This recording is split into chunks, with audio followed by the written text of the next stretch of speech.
Okay, so I sent you one about the revocation of tax status for individuals using mail forwarding addresses in South Dakota. He was saying that the Department of Labor has made some decisions in the past couple months that have forced RV owners to reconsider their options and actually leave South Dakota. Well, South Dakota doesn't have a state income tax, so it's kind of a moot point, actually. When you think about it, if South Dakota changes their mind on how people like full-time RVers treat their status in the state of South Dakota, I don't know that it actually matters, because if that full-time RVer doesn't have state residency anywhere, and he has a South Dakota driver's license, which according to the Department of Motor Vehicles, he is allowed to have, then he doesn't have to file a state tax return anyway because he doesn't live in any state. It's actually not even a change in South Dakota law with the Department of Labor.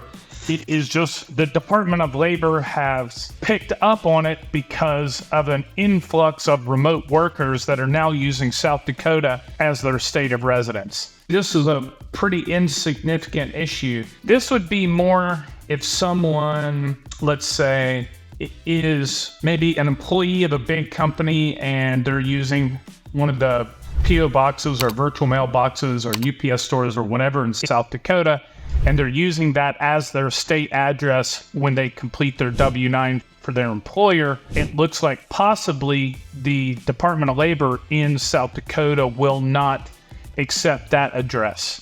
And that's pretty much it. It has nothing to do with changing your driver's license over.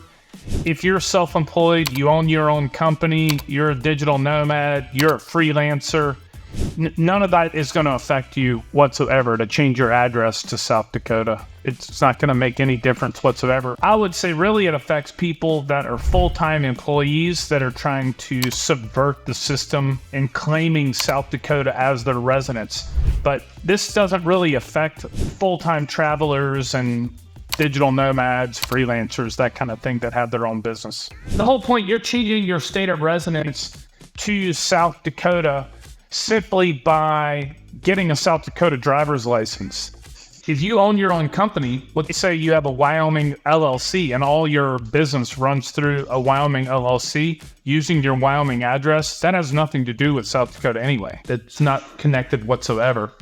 And then you personally don't have a state residence if you're a full-time traveler, like a full-time RVer or a traveling freelancer or digital nomad traveling around the world.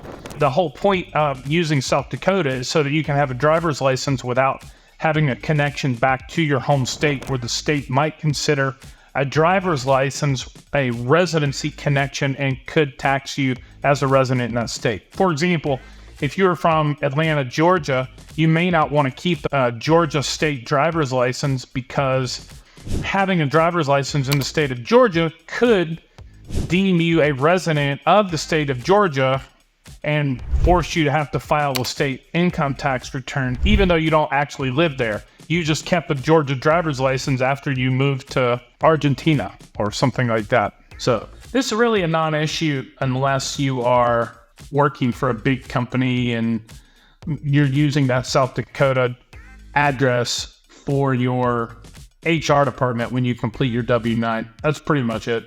And to be honest, that's not changed. That's not a new rule. That's an existing law with the Department of Labor in South Dakota. Nothing changed there. It only got spotlighted because of the huge increase in remote workers that are now working remotely. And I would imagine a lot of them are just trying to be sneaky and say, hey, I live in South Dakota, when in reality, they really just live in Atlanta, Georgia, where they've always lived. And they're just trying to get out of paying state income tax. Mostly people trying to be subversive. And that's what the Department of Labor is trying to avoid. Gotcha. So for someone who is a remote worker, who is actually a full-time traveler, is there a solution for this? I think South Dakota would probably not be a great option. Florida is probably your best option there.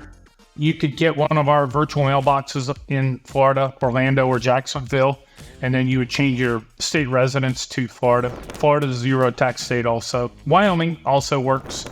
Either of those. We have an address in Cheyenne, Wyoming. We have an address in Florida, Orlando, and Jacksonville. You may or may not want to bother with getting a driver's license in those states. You may still want a driver's license in South Dakota. for example. But you might want to use your Florida address as your state address for employer documentation with HR, like your W-9 and that sort of thing.